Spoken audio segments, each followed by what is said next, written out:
Project for today is going to be this Cub Cadet 102. We got to put a new piston and rings in it. It runs, but it smokes like a freight train, so we're going to put a piston and rings in it for them. We're going to probably have to pull the motor out to get it to enough room for us to do everything. We got to take the case covers off and stuff, so it's not easy to do it in the machine. It's got a battery set up on the back here. We'll see if we can get it running and get it out of the semi-trailer here. Alright, I put some gas in it. We'll see if it'll fire up. Turn this battery disconnect on. I think I gotta turn the gas on here too.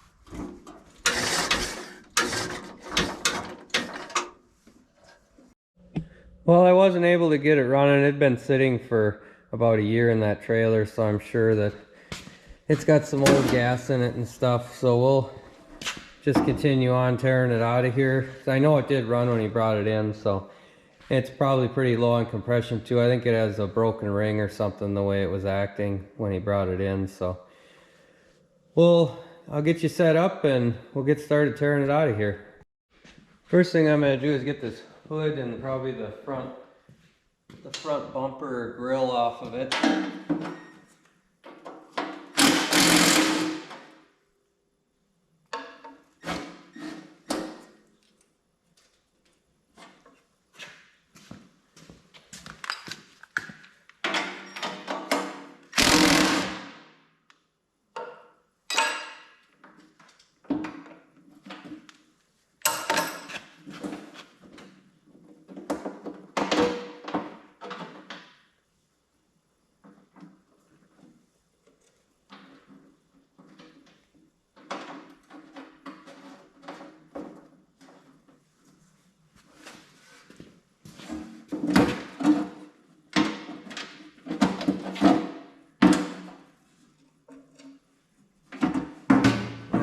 Big project like this, I like to, if I can, I put the bolts back in the parts and leave them like that. That way they don't get lost.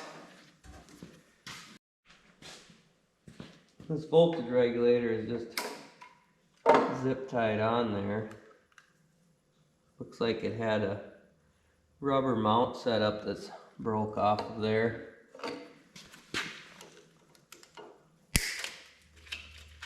Got more wires coming up through here.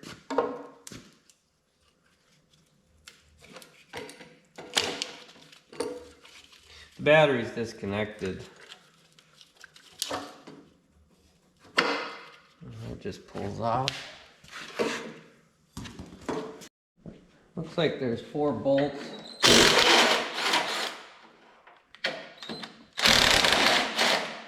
Must be a nut on the back side of those.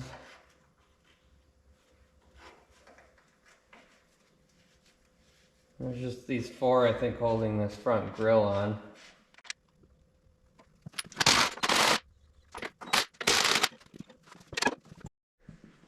So I got the 2 bolts on each side out, and then there's a couple of bolts underneath.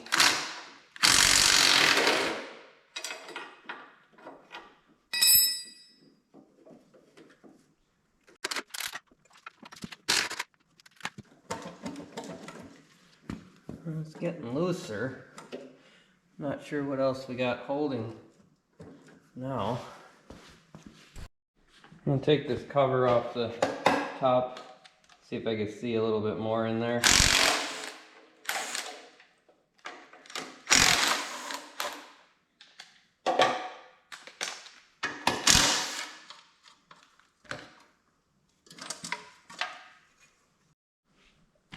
So there's 2 more bolts that come straight up through the frame. And this one I'm having trouble getting at, so I'm going to take that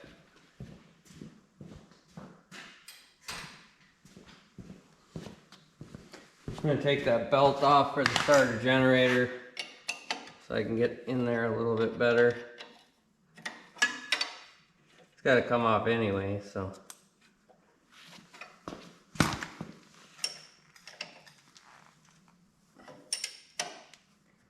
Might just take the whole starter generator off since we're gonna have to do that anyway. Be a little bit lighter. Pulling the motor out too.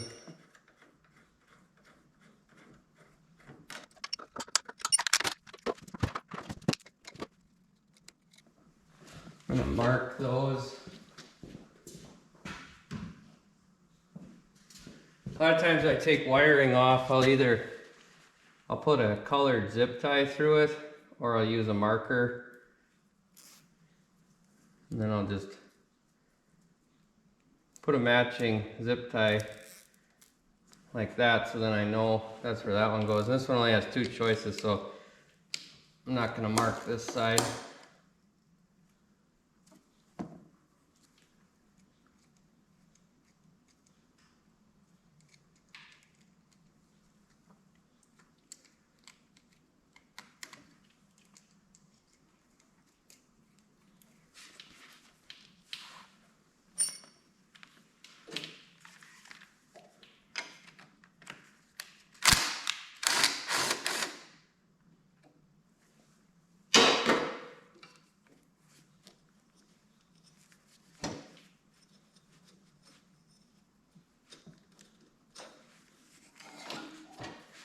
Get that out of there. Put the bolts back in. I'll just take this whole bracket off that holds that starter generator.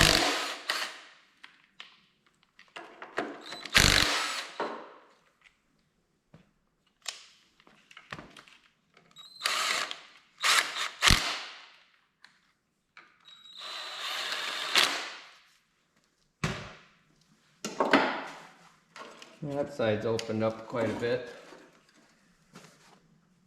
Now maybe I can get at that bolt on the bottom here. We got a swivel on this so I can get under there.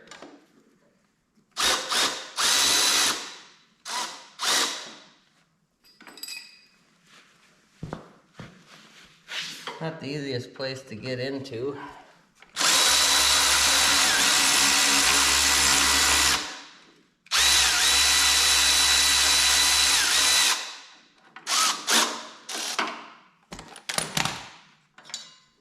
That out of there. Oh, our bumper is loose. There's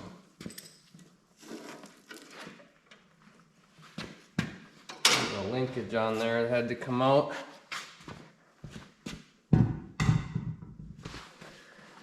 There, that gave us a lot more room. Now we should be able to pop those belts off of there.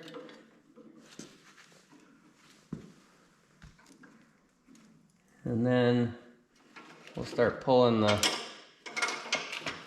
backside stuff off of there, that drive shaft and stuff. I've got a new clutch disc for this too to put in once we have it out of here that the customer gave me.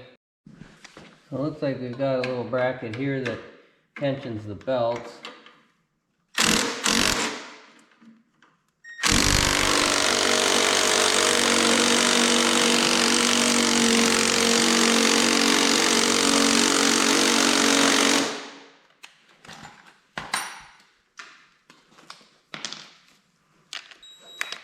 To get the bigger impact.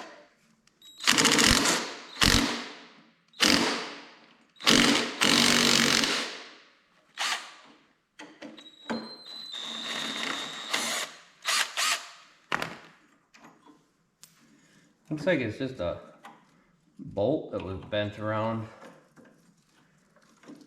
I don't know if that'll get us enough movement or not.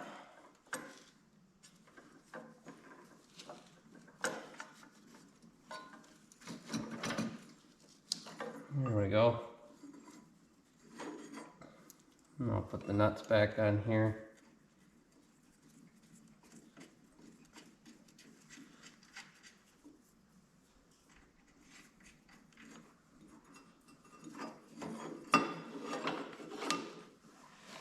Pull that out.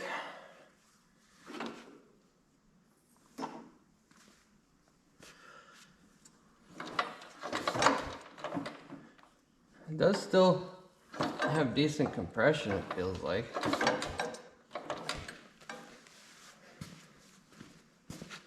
Well, now we'll start working on the rest of the wiring, and then we'll have to pull the motor mounts underneath.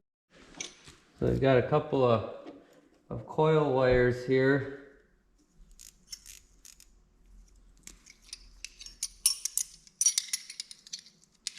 And then we got a ground wire up there and a ground wire down here that we need to take off.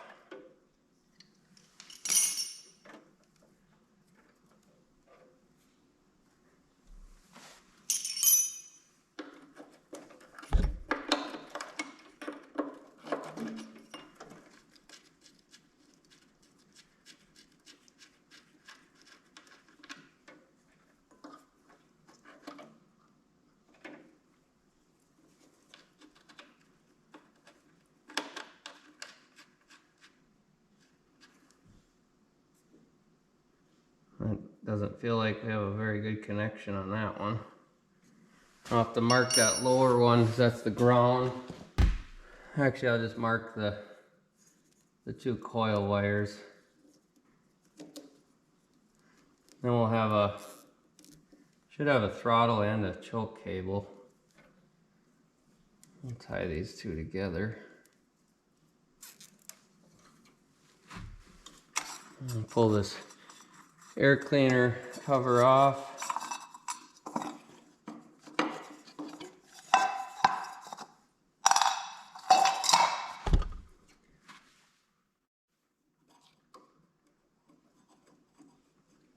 That's our choke cable. The throttle cable's over here. Looks like we need a flat head for those.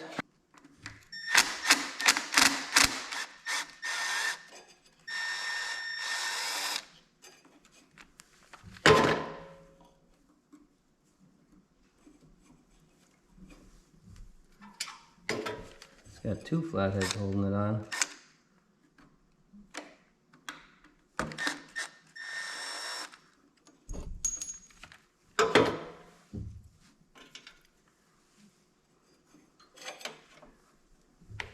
That out of there.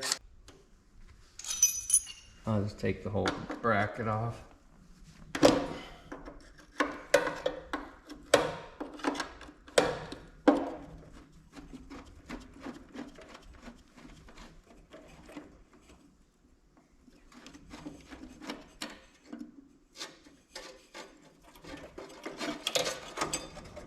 Come off like that.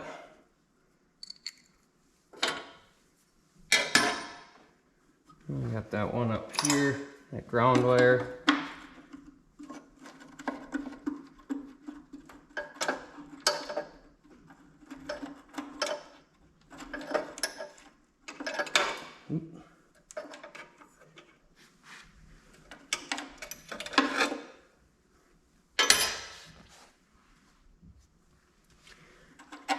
That was on there. Now this just has a regular, it's like a clutch setup that presses on this here. This should be a clutch plate, but he actually sandwiched a piece of oak in here, which is actually broken, but he couldn't find a clutch plate for it, so, but now he's got one, so we'll put that in there for him. But I'm thinking that just separates once we pull the engine out of there, so that should be two separate pieces.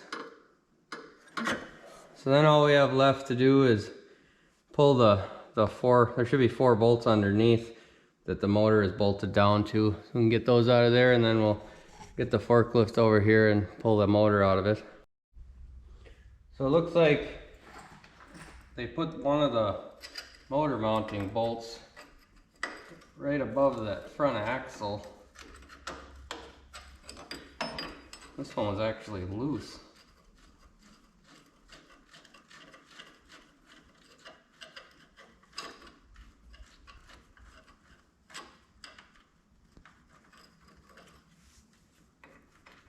Well, there was enough room to get it out of there.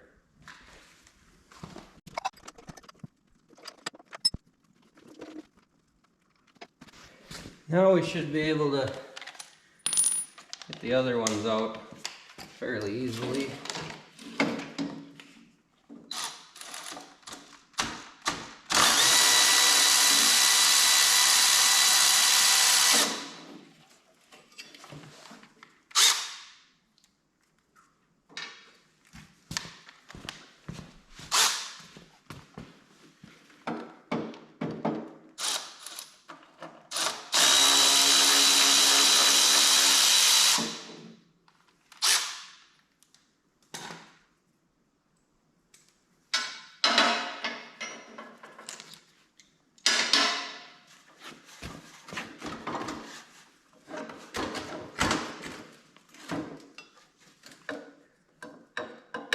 Well, it looks like we're loose.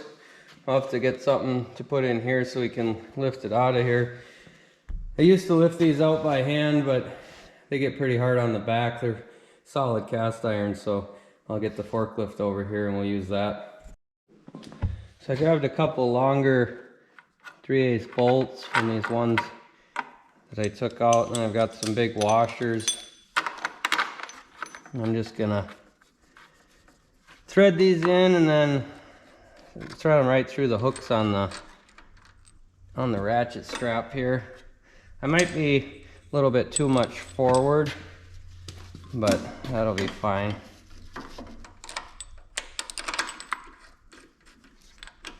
Oh, I guess that washer's too big. Added a smaller washer to it. I'll thread them in as far as I can. They're probably going to bottom out in there. But that should work. I'll cinch it down pretty small. And we'll just put the fork through there and should be able to lift it out.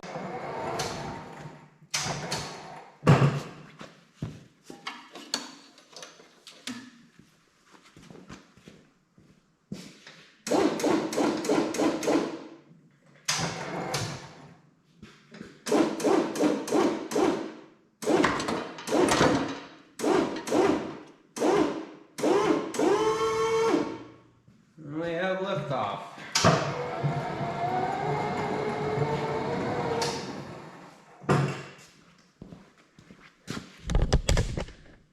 I'll clean all this crap out of here too. It's all grimy. You can see that this piece of oak that he had in there, that actually worked pretty good for quite a while from what he was saying, but we'll pull that out of there and put the proper disc in there. But these just expand when you push the clutch pedal, otherwise it's squeezing that piece of oak together. And then there was 3 prongs that went through those holes to keep it stabilized. See right here, those 3 there.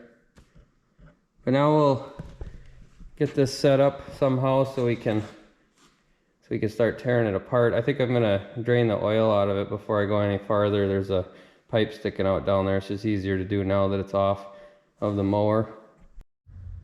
Well, I got it cleaned off a little bit. I blew it off with compressed air. There's still a pretty good layer of dirt and stuff on it, but at least it won't be quite as bad to work on now. And I got it on the lift table here. I'm gonna pull this gas tank off of it first so we can get the head off of it. This fuel line didn't even have any, well, that's not even tight. Didn't have any clamps on it or anything, but we'll probably replace that. And we'll get a, looks like a 7/16 for that.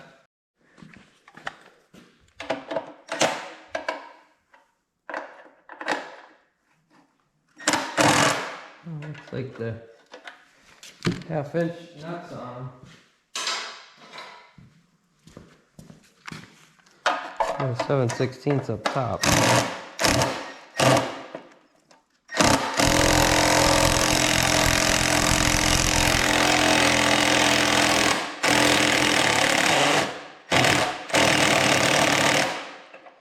I think we're gonna have to put some new bolts in that. Those were already rounded off when I was starting.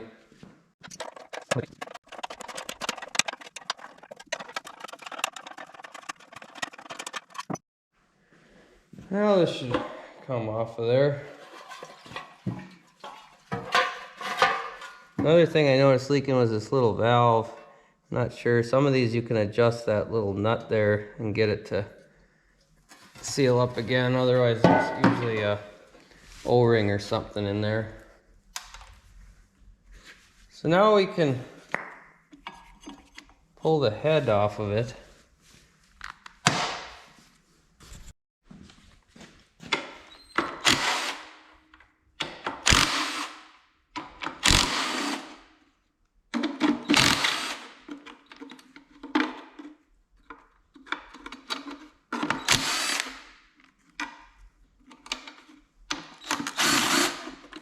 That one was already loose.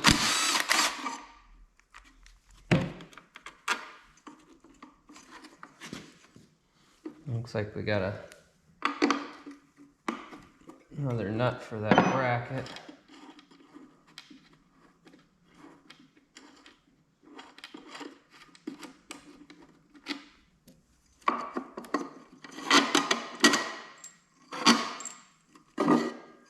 And that comes off. Throw that nut back on here so I don't lose it. I'll grab a tray for the head bolts. There's washers under each one of these head bolts down in here.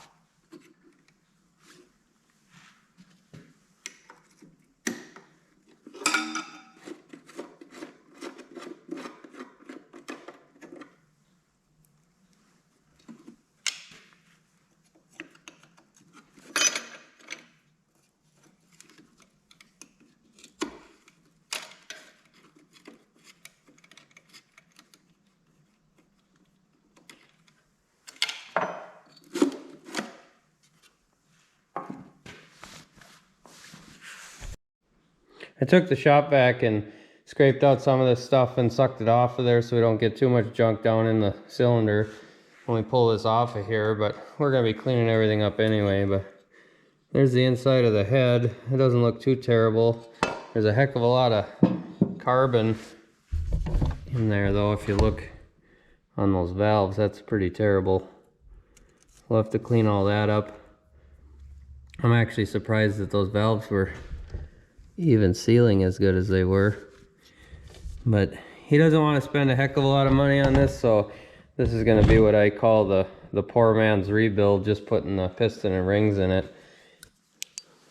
But the cylinder doesn't look like it's scored or anything, so, but it does look like we have a 30 over piston in it. I think that's what that means when it says 030 on here, so that might be a problem, because I ordered a standard piston and ring kit for it.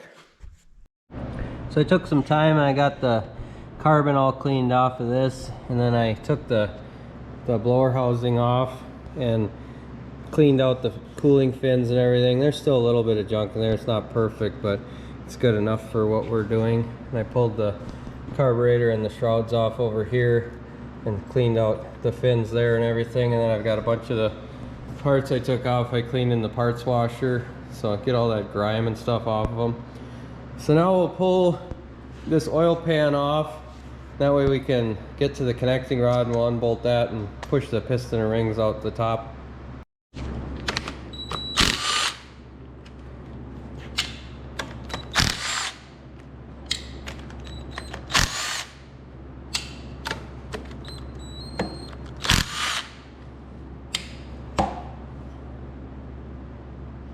To get something to tap on that.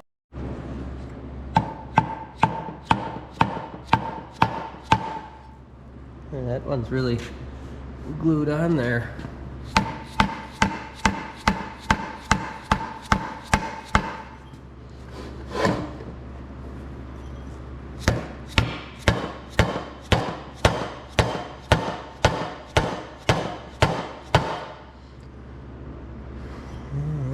cracked it yet. I'll get something to get on the back side of that with.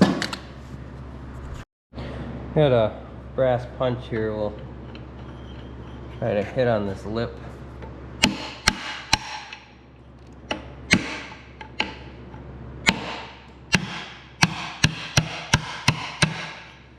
It cracked loose a little bit.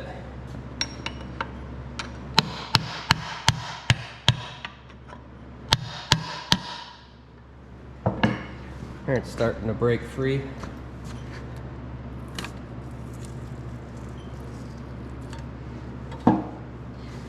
Leave that under there in case it drips. And we can see up inside there. So there's our connecting rod. And the cam and stuff looks okay. We'll have to drop it down to bottom dead center, and then we'll pull that cap off of the connecting rod.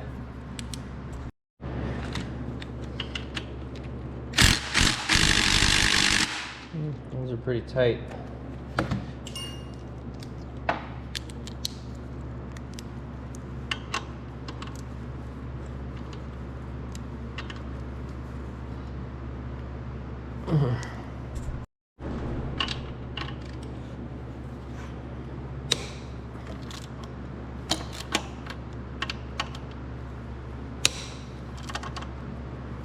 Those are pretty tight. I don't know if they were supposed to be torqued down quite that much.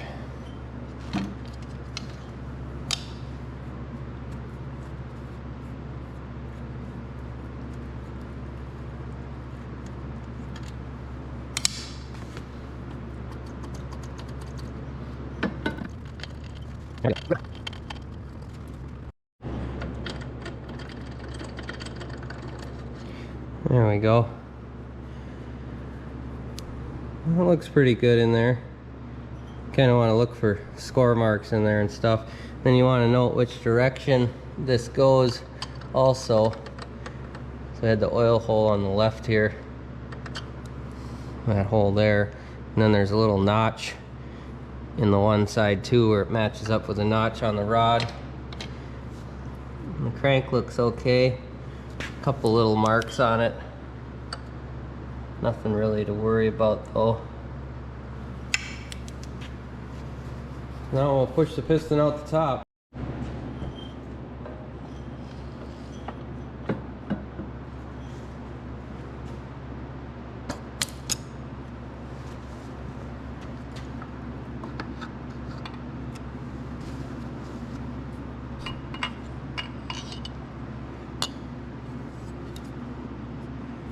You can usually kind of tell how worn the rings are by, if you feel underneath, they'll kind of start to feel like a razor's edge kind of. And these ones don't really feel like that, the compression rings don't, but this oil ring is pretty sharp and it's not really protruding very much past. Kind of like it's just stuck, lost its spring tension. You can kind of see how these push way off to the side, where this one doesn't come out very much, so it's kind of squished in. So that's what I kind of suspected, was the oil ring was bad on it, being that it still ran fairly decent, just smoked a lot. So we'll get our new piston out, and I did measure everything up, and this is a 30 thousandths over piston, so I ended up ordering one of those. And then this rod is still good, so we're going to reuse that, and then we'll just put the new piston and rings on. So I've got the piston over here on the bench and the rod. So we have where it says is 30 thousandths over on this side. We want to make sure we put it the same direction as the old piston, the new one on here. So there's numbers on the rod on one side, not the other. So I just got to remember that that number goes opposite of this number. So we'll pull the clips out, get the wrist pin out.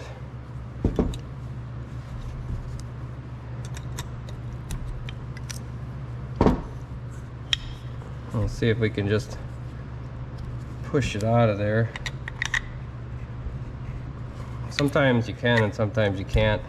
The new one came with a new wrist pin, so we don't have to worry about marring that one up if we grab onto it like that. We got that out of there.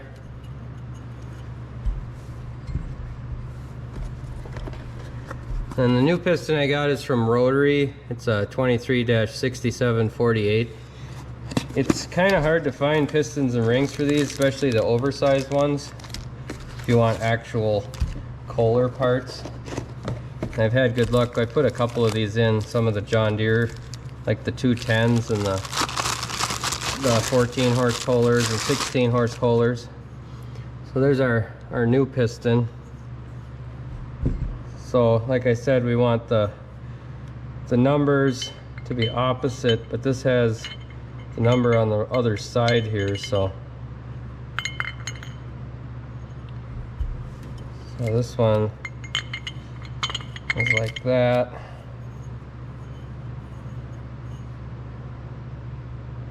I'll just compare them and put it the same direction as this one was. Doesn't matter quite as much on a 4-stroke, but you do still want to check and make sure that if there's any differences or anything. So I'm pretty sure I want it to go this way. Looks like it's the same as the other one. And here's our new wrist pin.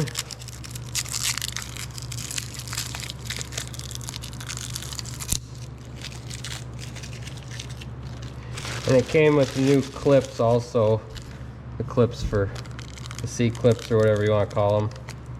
These ones are not really C clips, but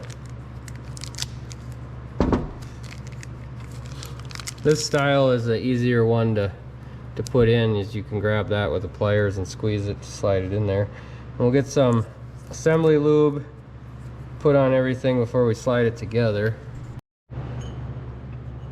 So I'm going to put one of these clips in right now.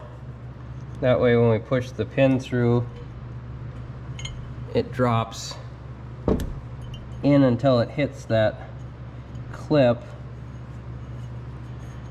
I'm going to put it together like that. And I put assembly lube all over that.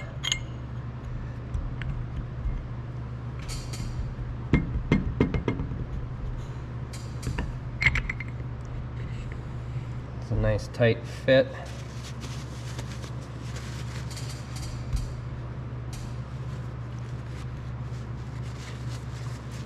A lot of that assembly lube squished out.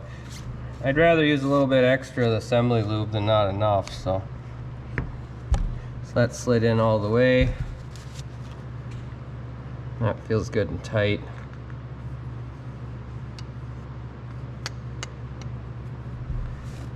I just use this Amsoil assembly lube. It's only a 4-ounce bottle and it's lasted me a long time, and I use quite a bit of it on, I don't know how many engine rebuilds I've done on that, but it's quite a few. I'll put this other clip in here.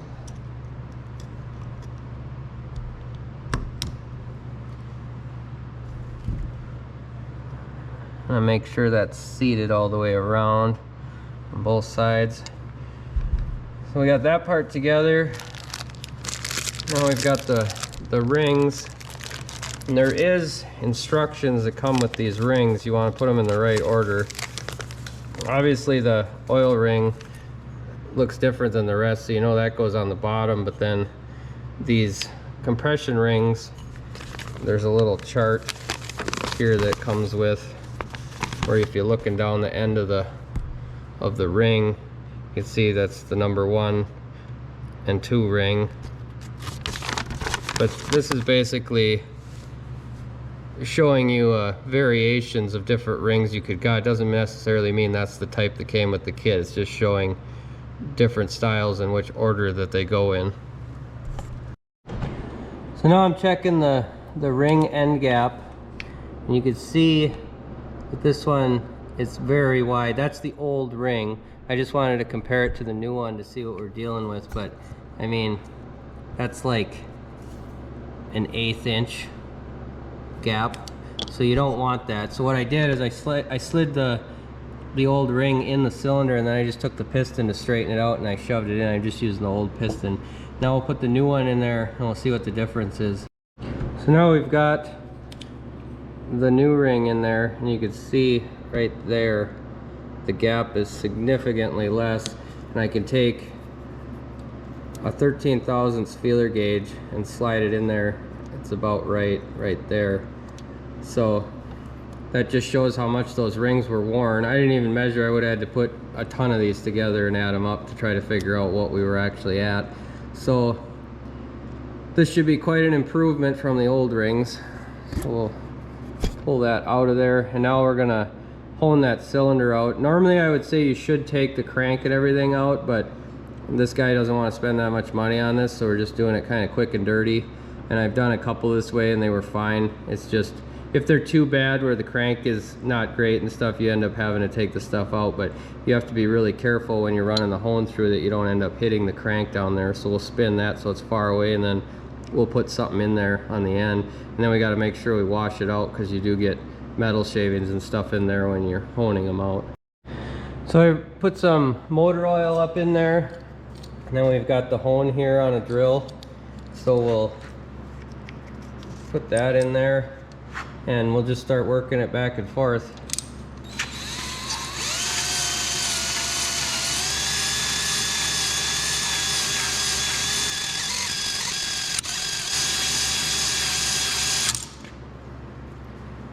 So then what we're looking for is a nice crosshatch back and forth. So we'll wipe it clean here so we can see it real good. And I don't think it'll really pick up on camera, but it's kind of just basically you're just making an X of scratches back and forth. We got one little spot there, but the rest of it looks pretty good.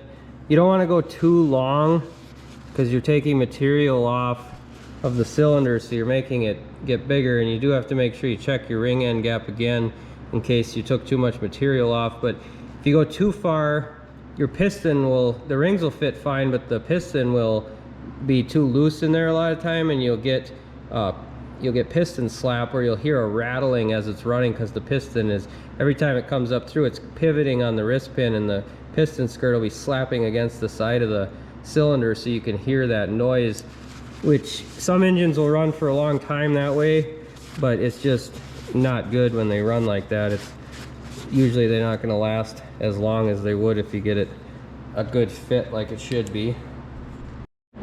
So I'm going to spend some time and clean up all this surfaces that we honed and down inside the crankcase and everything, and then we'll put the rings on the piston and get assembling that back in there. So the reason I was saying I needed to clean it up like that is it looked clean when I just wiped it out with a dry rag, but I took some mineral spirits and went in there with that, and you can see how much of that residue from honing came out. And then I went back with a dry rag, and you can see that even had a bunch of stuff still on it. So you gotta make sure you get that out of there, otherwise the first startup you're just rubbing a bunch of grit around in there. And then wearing those new rings and stuff prematurely. But I think we've got it pretty good now. I'll take a clean rag and see. Now we're just getting a tiny bit of stuff. So that should be good. So now we're going to put the rings on the piston. I don't know if you can really see that too much, but there is writing on the top of this ring. So the writing always goes up whenever you're putting rings on. Then there's a little expander here for the oil ring. So we'll put that on first, like that. And then we'll make sure we're the right direction. They do make expanders for putting rings on, but I'm just doing these by hand.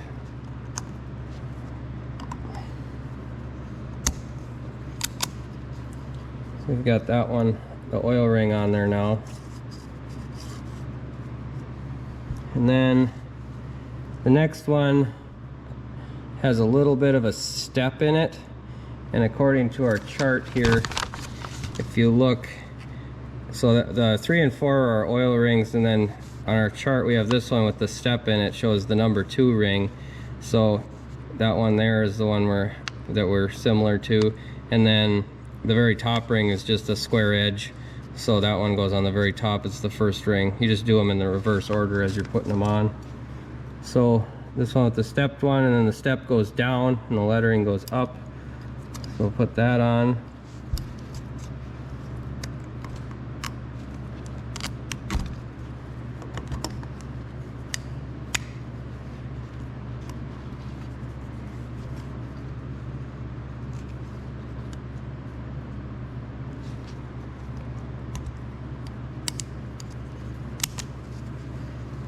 Got that one on there. And then our very last top compression ring.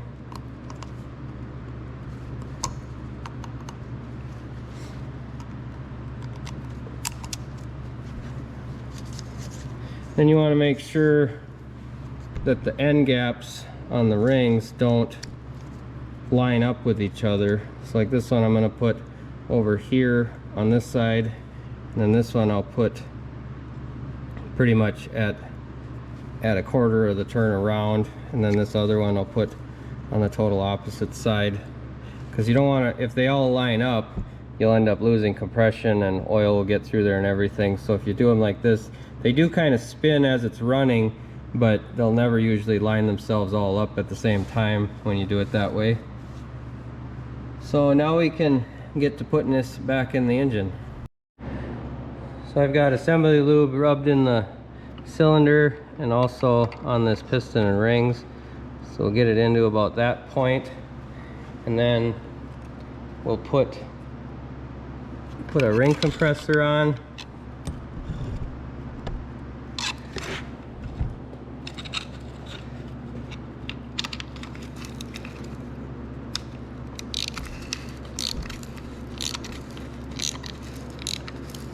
That'll squish the rings down, so we're able to push it through. Sometimes you gotta wiggle it just a little bit.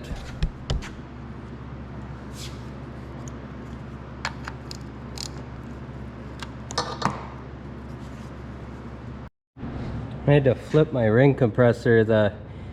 It's stripped out in here where you put the socket or the extension end in, so I did manage to jam a screwdriver in there and turn it, because you really need that band on the bottom.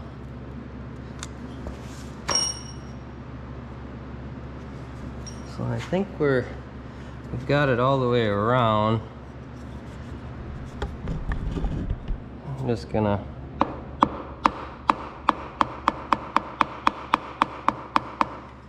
still don't want to go.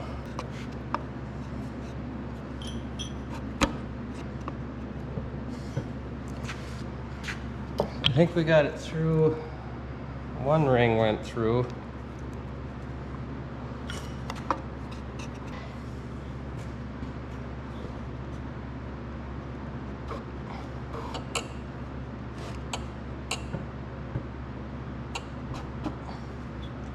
There we go.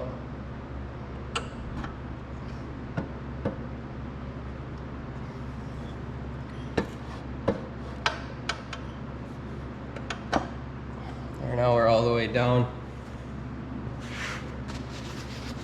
So I barely was tapping that with the end of this wood handle. You don't want to go jamming on the thing because you'll end up busting a ring or something. So I didn't hit it very hard. But you sometimes, just to break the tension off of the ring compressor, you got to push a little hard like that. But now we'll get the cap back on the rod, and then we'll torque that down and then spin it around, make sure everything works okay. So then I put assembly lube on the crankshaft, and then I got it on the cap too. And then remember that little groove marks up with this groove in the rod, so we get that on the right direction.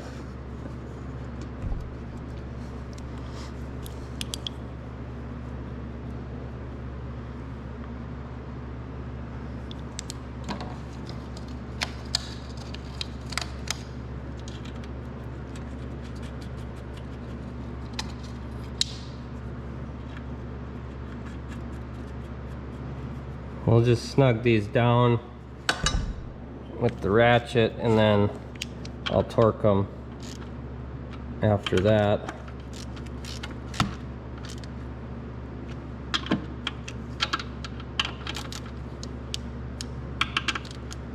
I usually like to rotate it around too, just to make sure we're not binding before we torque it down. So I'll spin it 1 revolution.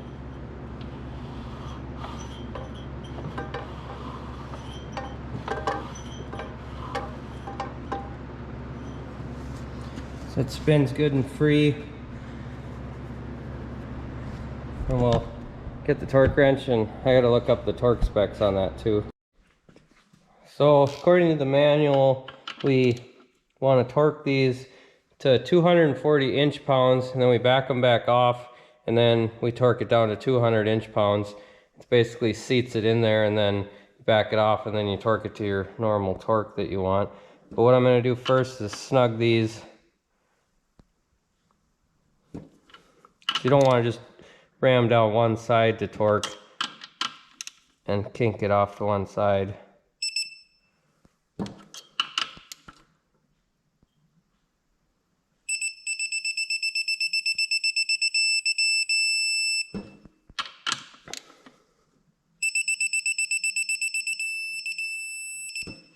Okay, so now we're at 240, and then we'll back them back off.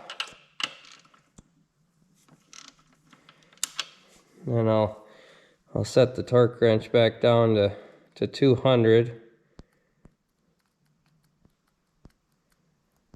And we'll kind of just do the same thing back and forth.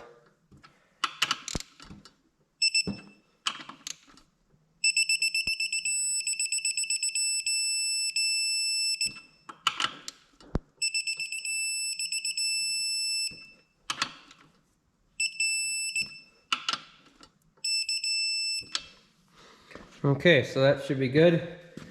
And we'll give it a spin. I gotta lift it up a little when I spin it because that pulley's still on there.